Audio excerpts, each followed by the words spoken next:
Okay, so it's 2:45. That is the start time for our talk.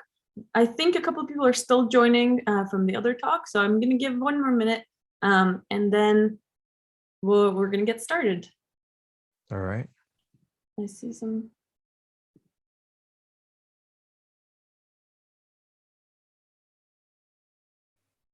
Yeah, we have some comments who's already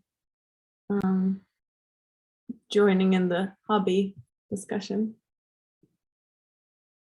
Yeah, Anthony says he's hyped for this. Well, I'm a huge fan of Tarantino movies, and I was telling my girlfriend how I constructed this talk, and that it's my second time doing it. So I was telling her how I did it, and then I realized that I'm pretty much taking a lot from him and the way that he's constructing movies. Of course, not as well, most likely, as he does. So now I'm not entirely convinced that this works, but we'll see at the end. You'll tell me. Well, Anthony did get a sneak peek, so I'm excited as well. So it is 2:46. I think we have most of our attendees joining. I'll just introduce you and give you the screen share and we'll get started. So we have Evgeni Minchev with us today, everybody, and he's a user experience designer, an information architect, and experienced usability expert with a demonstrated history of working in information technology and service industry. And he's currently working at SoftServe Inc. And he's going to talk about Pink, which I don't really have I don't know what that entails. So I'm really looking forward to hearing you talk. And I'm going to give you the screen share now. Thank you. Thank you. I will be sharing my screen right now. Click on play, and I'll be able to present. So you should be seeing my screen right now properly. Yes, we can see your screen. All right. So, yes, I'm Evgeni. I'm very, very honored to be speaking in front of you. I'm always happy to be able to share my thoughts and ideas with great minds and people that are curious in general. I think curiosity is probably one of the most important qualities a person could have. I will be talking to you today about Pink. It would be not a tradition. I won't be presenting this in a very traditional way, although you might think such in the beginning. My slide here says Pink, and it's painted in the colors of the Ukrainian flag, mostly because I do work for a company named SoftServe. It is a Ukrainian company in general. I have more than 12,000 colleagues who are Ukrainian, and I do have made a lot of friends among them for the past 5 years almost. So I'm not doing anything political right here. I'm not really making any judgments for each of the governments. It's mostly to say that my thoughts are with all those people, and hopefully things will get better soon. And also, I think that's a great start to think about colors, since pink is a color, and we'll be talking about colors a lot today, mostly about colors. At the end, it might be a bit different, but until then, it'll be mostly about color. And flags of countries are basically composed of colors. There's a great TED talk of a person that I don't remember their name, and it was mostly about how do you construct heraldics and flags of cities or countries. And there's a lot in simplicity of use of colors. And Ukrainian and the Russian flags are a brilliant use of colors, but that's a different topic, so we're not getting there. A very small disclaimer before we start. This presentation contains a couple of bad words. I think there are only a couple really, and some potentially inappropriate illustrations. Nothing too bad. I just wanted to warn you so I don't come across as I don't know, offensive or inconsiderate. So let's start. So this photo, we'll wrap it all, and I'll start with it and I'll end with it. And I want you to really take a look at it. And in all of your heads, unfortunately, I can't see your faces, but which would have made it a bit easier. But I want you to think about it and ask yourself only one question. Is it a boy, or is this a kid? Is this kid a girl? And I'll show it to you a little bit later when we will answer that question. I'll answer it for you, actually. But in the meantime, you probably already made up your minds. And you know for yourself, is it a boy or a girl? It's my kid, which makes it even more special for me. Yeah, and so I don't reveal it accidentally, I'll move in. So part number one is pretty much housekeeping. And the reason why, how I came up with this topic was not really for me sitting on my desk and thinking of what can I tell people about, but it was really starting with that photo that I just showed you. And I started thinking about colors, particularly colors of clothing of children.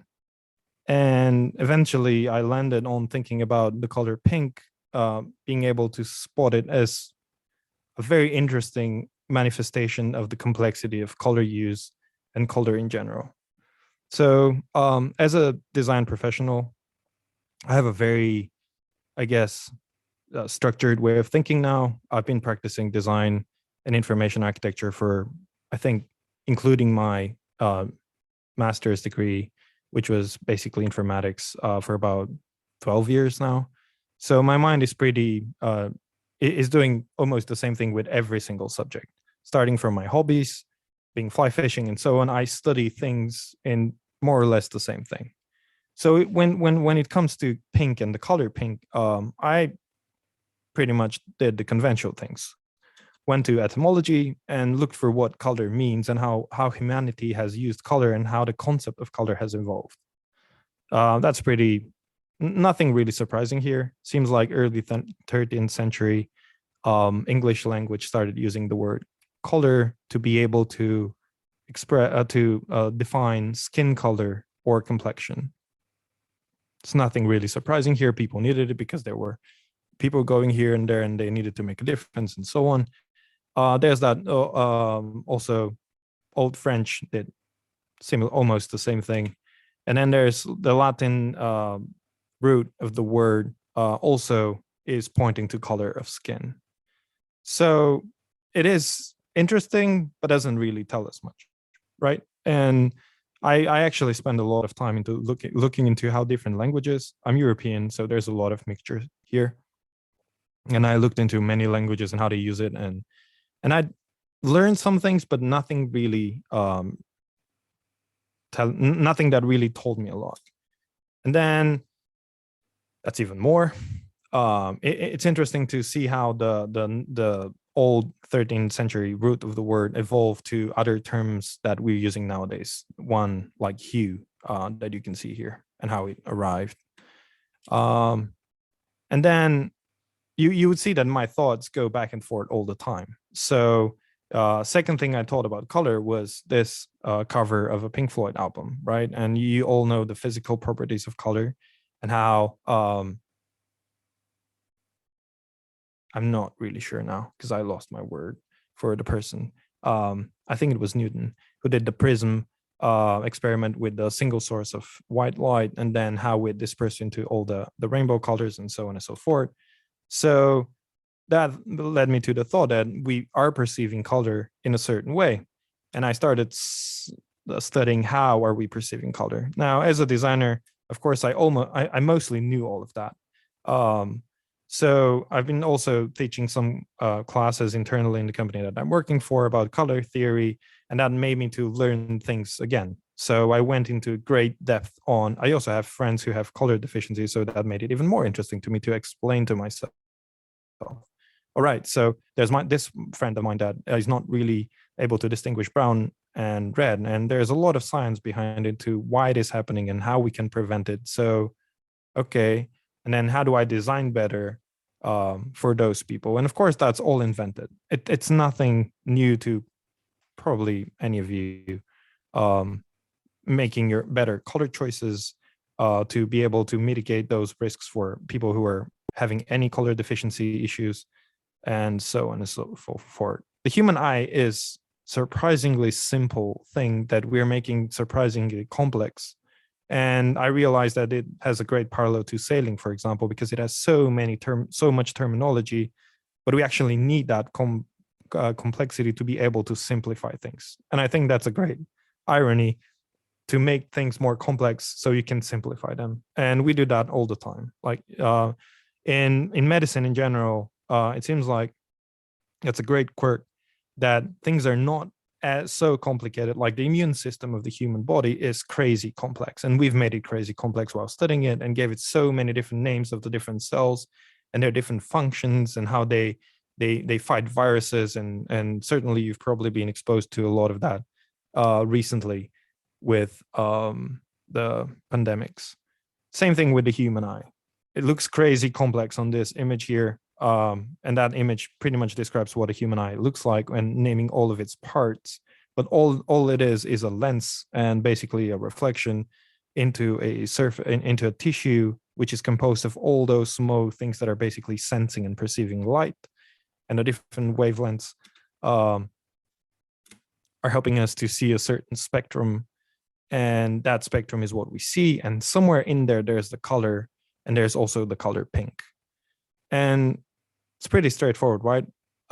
It's probably a work of someone who had to write their homework about color in what, 6th grade, 7th grade, something like that. But what started to become very interesting for me right here is that you see the visible light spectrum is so small compared to everything that's happening on the side. And of course, we have found ways through technology to be able to visualize infrared waves, ultraviolet, X-rays, gamma rays, radio waves, transport information through those and use them like all the radio and data networks and so on and so forth. But it made me think in a very metaphorical way that there's so much more of color that is there, but we don't see and perceive with our eyes.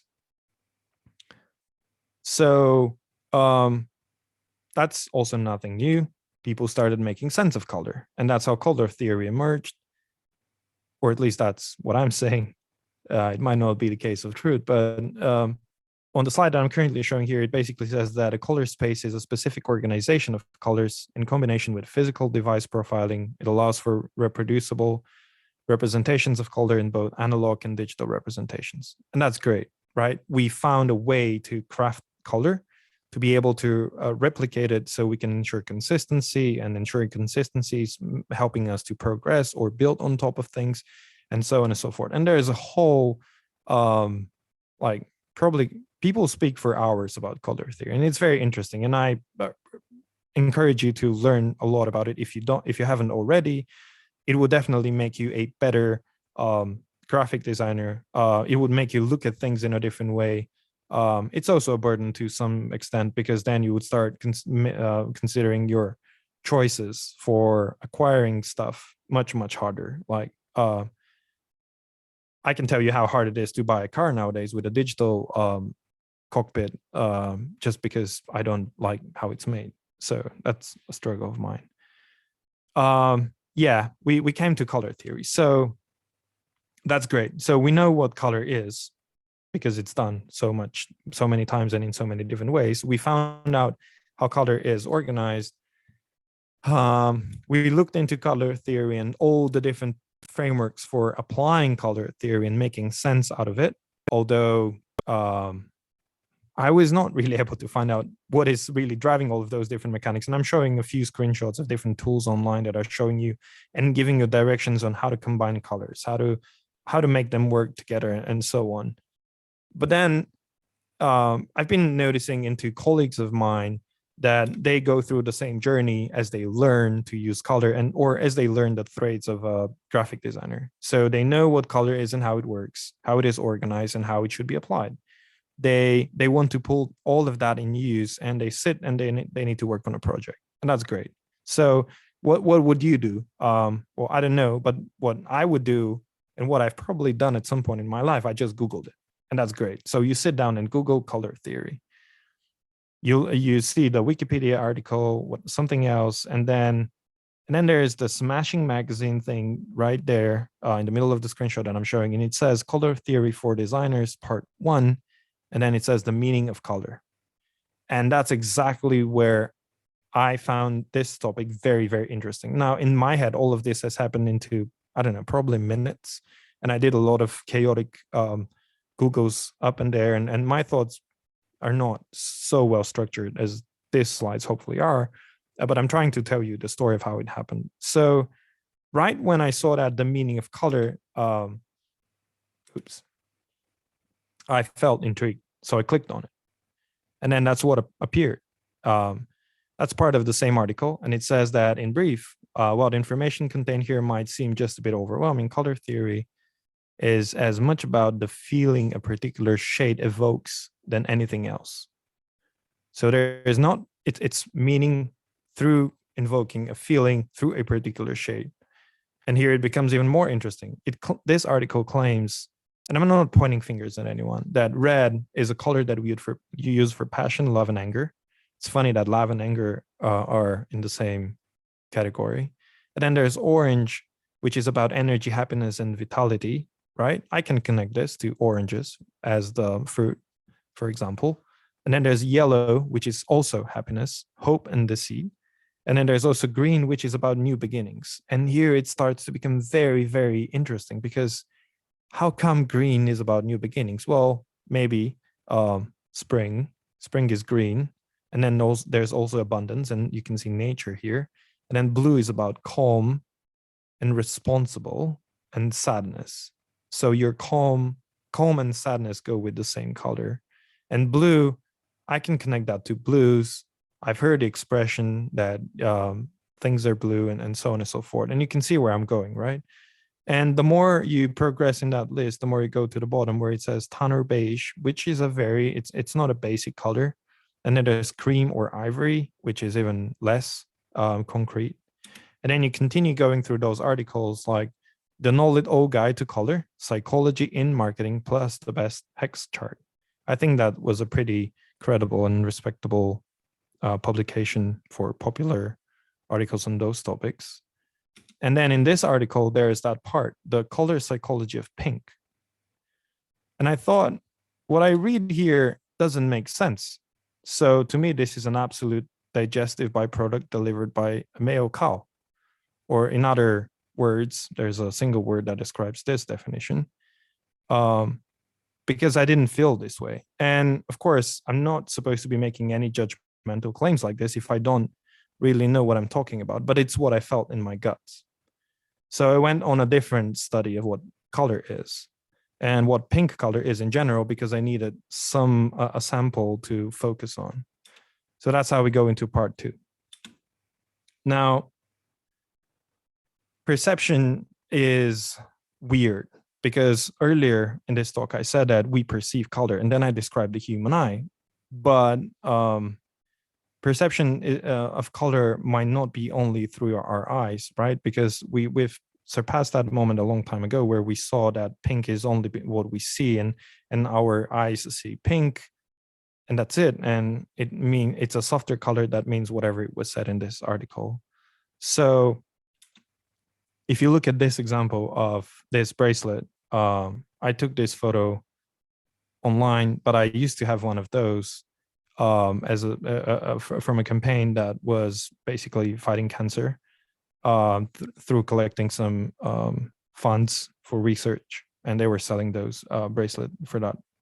So a lot of the beads here, well, some of the beads here are pink, and obviously that is, and the other colors in those, and the diversity of colors here is associated with the cause without saying anything. But right when I thought about pink, one of the very first thing that I thought about the use of the color pink was this bracelet, because I used to own one and I've seen it so many times, and pink sort of stuck with me.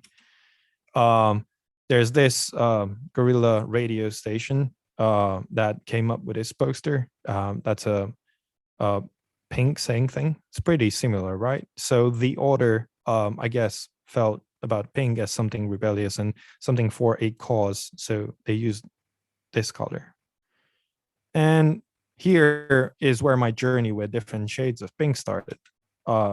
First thing, of course, is something that is associated with by many people about pink is baby pink. There's actually a specific shade of pink, and all of the following ones that I will be showing to you are such, which is called baby pink. And baby girls, just as baby blue, is often used to symbolize baby boys. And here's one of the very first conflicts.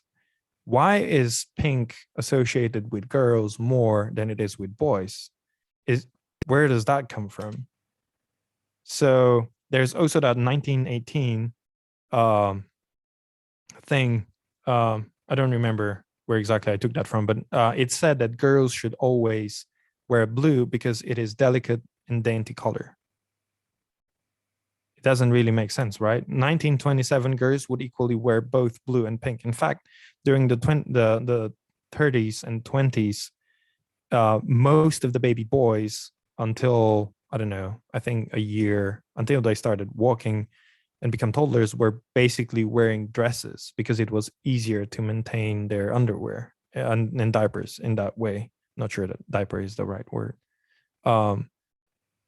So so far it conflicts a lot, because modern day people would say, well, it's pink, it's for girls. Well, some people won't, but in general people would.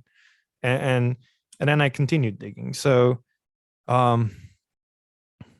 Lady Eisenhower here was one of the first ladies in the US who basically started the trend that pink was predominantly women's color. She used to be general. She used to be married to General Eisenhower and later to the President Eisenhower, and she moved a lot. So she brought a lot of pink fabrics with her, and all the houses where they lived in, she would basically put that upholstery everywhere, and she would do curtains in pink, bed covers in pink, and pillows. She even went to the length where on the left hand side here you can see her husband's toilet, which was his private bathroom with everything in green, and then her bathroom on the right here, which had everything in pink.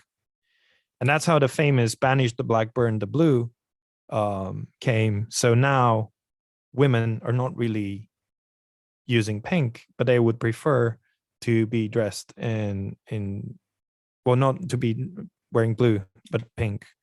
And that's funny because to me, at least, it was a surprise that now what is considered as a stereotype then was sort of an act of rebellion. So women fought for their identity by wearing pink. And that's how the 60s and all the trends of pink started. You would see pink everywhere, and it was mostly related to housewives and women wearing pink to be showing that they are feminine. An interesting thing here is that there was a moment where, and I'm not really backed up with facts here in terms of years and names, but I remember digging up an age where women were actually fighting through the use of color pink to be that they should earn the right of housewives and not to be working, as opposed to be equally working with men, which I guess you would agree with me is a little bit ironic with what is happening nowadays. And of course, I'm not disregarding those rights in any way. And if you go further in time, pink became very commercial. That's a scene from a movie that I'm not sure I've ever watched, but I read its description on IMDb, and it was about a group of college girls and so on. And all of them wore pink because it was considered, because that's the image that they want to be portraying. And to conclude the part of the shades of pink, which are and their journey in time, there's even a specific shade called pink lace, which is suggestive of the color for some woman's lingerie. And here something interesting happens, that the more I looked into the use of color pink for clothing for by women, I came to Hillary Clinton pink. And her way of using pink was very, very different by the way that Lady Eisenhower did. She took a completely different shade of pink, which I believe right now is actually known for being Hillary Clinton's pink. And she used it to fight the image of the conventional housewife and to become a powerful leader woman in political world by having that different, you would agree, I would assume, more aggressive shade of pink.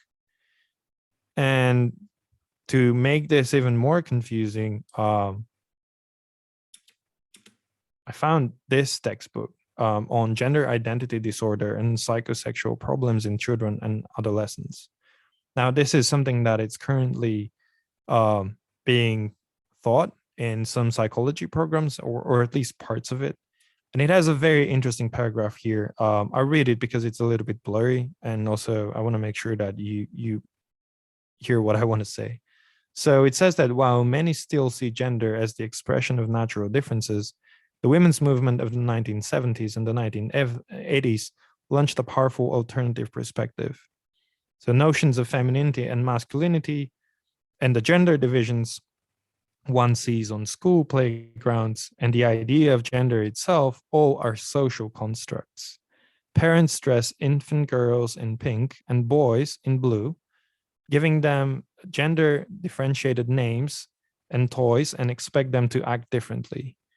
So also perpetuate gender type play and interaction. In short, if boys and girls are different, they're not born but made that way. So I'm not going to be going further because that's a different topic, but I want to make a very clear point here that the intention of using colors is playing a huge role into shaping and looking into a very, very large problems of genders and how they're perceived and how we're basically building our society in that way. Furthermore, to make this even more complex, just like the human eye and the anatomy of it, and hopefully at the end we can simplify it, there is also hot pink, which is symbol of gay rights since the 1970s. The same color that was used, but a different shade, obviously, from Lady Eisenhower to make everything unique and her own, later to become a mainstream identified with all the housewives who earned the right to have their own space and do their stuff. And then Hillary Clinton used that on the political scene. And now you have gay people who are basically fighting for their rights by using the same color. There's also another one, which is famous as the Big Miller pink, or also known as the Schaus pink, which originates from a peer-reviewed journal study for the tranquilizing effect of color, which reduces aggressive behavior and potential violence. And for any of you who feel geeky enough to go and read that, I would strongly advise because it was amazingly interesting. But in short, the results of the use of this color to paint the interiors of correctional institutions has been mixed. So some prisoners, and in short, they started painting spaces in the correctional institutions in certain shades of pink, and then measure the effects of it. And some prisoners have been claimed by the color, calmed by the color, but others have been agitated and disturbed by it. And here's something fascinating happens. A person who used to be a coach at Iowa State football club, I think it was football. I should apologize if that's not football, sorry. So what this coach did is he read that paper and he basically graduated psychology. So he was aware of the effects and the studies on this. So he went and he painted the visiting team locker room into this specific shade of pink. And I guess most pinks would have worked. So he did that, and this locker room has been like that for more than 30 years now. And and there has been a lot of reports from different people and how that affected the visiting teams. Some of them pretty much were confronted that and weren't very happy that they're presented into such an unusual environment. Others got along with it pretty well, but in any case, all of them reacted in certain ways, and it has impacted their game. So I know that some teams even have covered everything that is pink into other materials so they don't get affected by it. And now it comes. Now we come to part 3. So in summary, we learned what color is. Nothing really new there. And now we know what specific manifestations of color there have been and how they affected society and how we have used those throughout human history. And that's a very limited overview here. If you really want to dig it out, there's hundreds of those and it's pretty much endless. So where am I going with this? In 2000, in 2019, a couple of colleagues of ours, you might know them, Andrea Rismini and Dan Klein from the Understanding Group, came up during the IA conference with a model that they named the Otc model. Now, this model is pretty much trying to summarize and explain how an ecosystem is working. And it's constructed of 3 layers: choreography, topology, and ontology. And bear with me here for a moment. I'll just define those and tell you how all of that makes sense with today's topic. Choreography would be an actor's own idiosyncratic way to experience, and the actual bottom-up generator of the ecosystem, right? That's all the elements participating in the choreography that have to be identified to formulate and formalize the ontology of the ecosystem. Then there's a topology, which is basically explaining how elements relate to each other spatially in accordance with their proximity, separation, sequencing, enclosure, or directionality in affecting term the choreography. And then there's ontology, which is the granularity of the ontology, what elements it contains, how many, how are they categorized, is it one single ontology or multiple overlapping actor-dependent ontologies, directly affects the extension and complexity of the ecosystem as such. It has a bearing on the topology. And if I go back to the model, I want you to think about the color pink and color in general as a very small fraction of this model. And that's, to me, how all of that makes sense. So if we have to go back to what the meaning of color is, no, color has no meaning. Obviously, it could have any meaning that you imply to it. So I would still say that all those articles that say that this is what red means are pretty much bullshit. And we need to be conscious and responsible about our intentions of using color, because we are tweaking something extremely fragile into a very complex ecosystem. And if I were you and myself every single day where we do design anything, color should make sense as a very small particle which is playing in the choreography of the topology of a very large ontology, which at the end might change humans' lives. And I do know and feel like it's a little bit ignorant to claim all the time that we are changing human lives, because I guess everyone on this planet is equally changing anybody else's life. So in that sense, I would quote, yes, all of us are designers and architects of our reality. But this is what color is. And this is why pink is important. And to really want to sum this up, this talk is not about pink or color. This talk is about intent, because the intent that we're putting into our work, and not only our work, but our thoughts and our perception of the world around us, is pretty much creating the reality that we live in. And to wrap this up, this is the photo that I showed you in the beginning. So I would be very interesting to, I haven't followed the chat because my monitors are set up weirdly, but if you can right now, and I can see it later, just type in the chat, is it a boy or if it's a girl? I'll give you literally 5 seconds so you can add those there if you want, actually, and then I'll just tell you.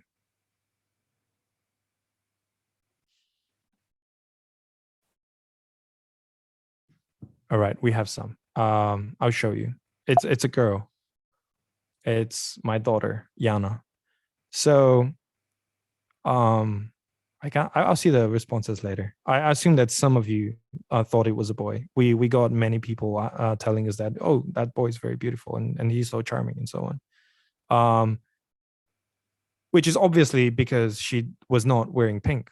And my mother-in-law is a toddler's clothes designer. So we consciously made a decision that we don't want to dress her in pink because there's so many colors that we can make use of. But something very interesting, while I was putting this image here, something very interesting occurred to me. So this is taken in our bathroom, and obviously she's sitting on, not sure how that's called. So you can point very easily that she's wearing pink trousers which is funny because we sort of couldn't escape from what is offered for toddlers.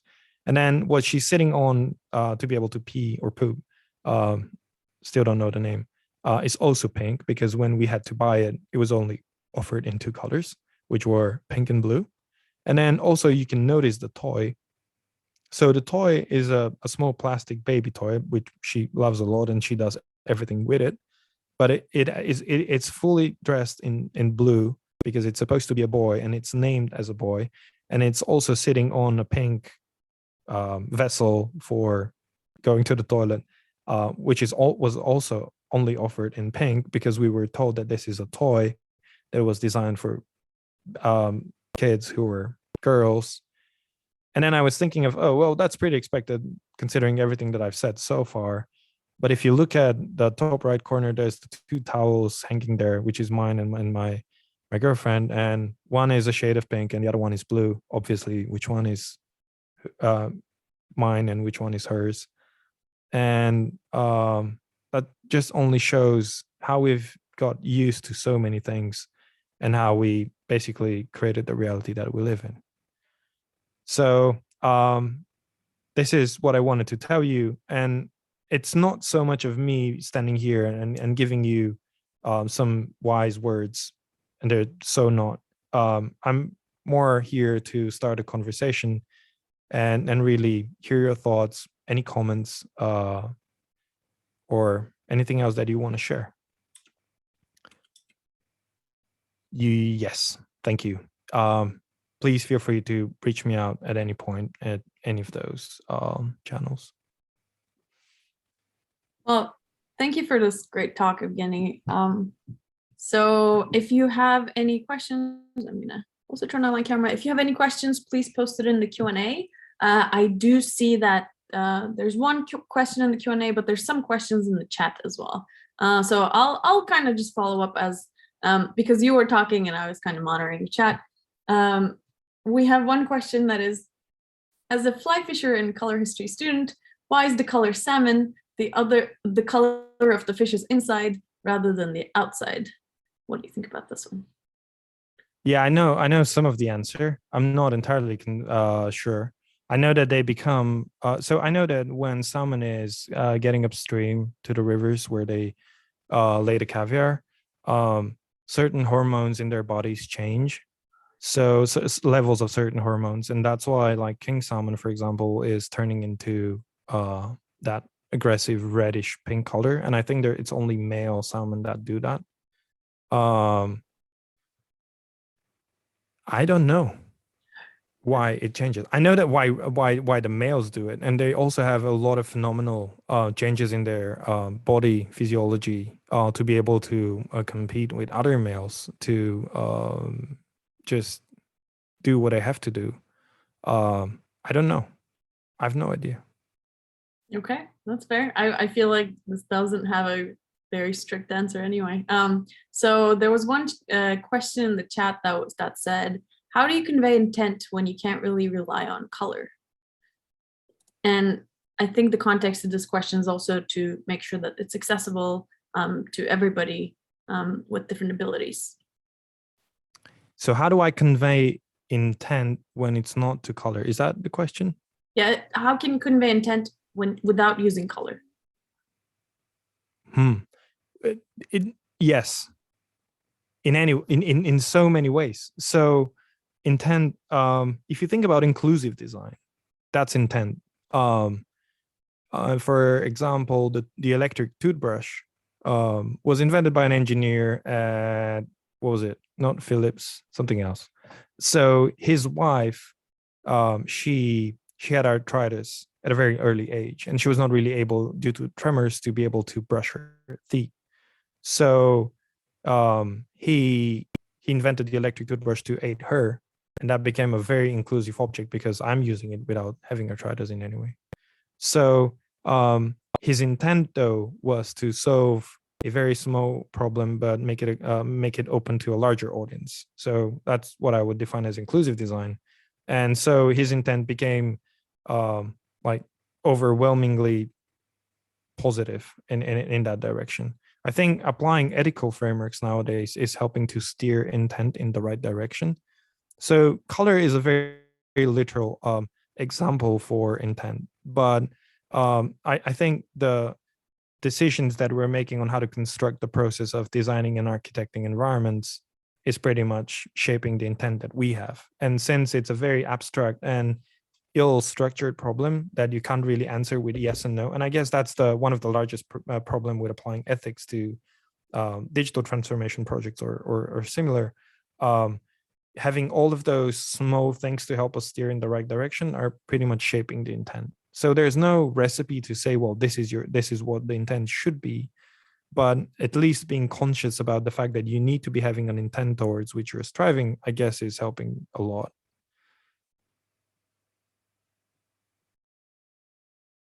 Great. So we have a couple other questions. One of them asked, have you ever found yourself doing a similarly in-depth study for other colors other than pink? Yes. So my fly fishing obsession is involving an activity which is called fly tying. So basically, I would sit on this same desk that I'm sitting right now, and I would put some artificial or natural materials to sit down and construct flies that I would use then to catch fish. And it is a very interesting question on how do fish see, and then what colors that you should be using. That would include, and I just read the comments, sorry. So yes, I've studied a lot of mostly how does light reflect on colors, and to detract this a little bit, I think color is funny because from one standpoint, the realities that we are experiencing is what we see portrayed, right, through all the physical objects, and that's a very hard, heavy phenomenological thinking about it. But what if it's not? What if it's the other way around? What if the world is what it is projecting on us, and not the other way around? Is what I meant. So it depends on what we want to be projecting on the world, or what we see as the world is projecting on us. And of course, it's very easy to rely on all the physical senses of being able to see or touch or smell and so on and so forth.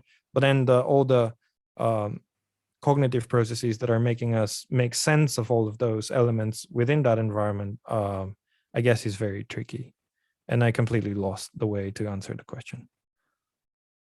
So if you can put me back. No problem. So we do have another talk starting in 2 minutes. So I'm gonna put there's one Q&A question that's unanswered that's going to be posted in Slack. So if you I can, yeah, want to type the answer for that, feel free to do so. And thanks everybody for joining, and thanks Evgeni for delivering this amazing talk. It was super interesting. I never thought I could hear this long of a conversation about pink and not be bored. And it was really cool. So thanks everybody. Please move on to our other conversation.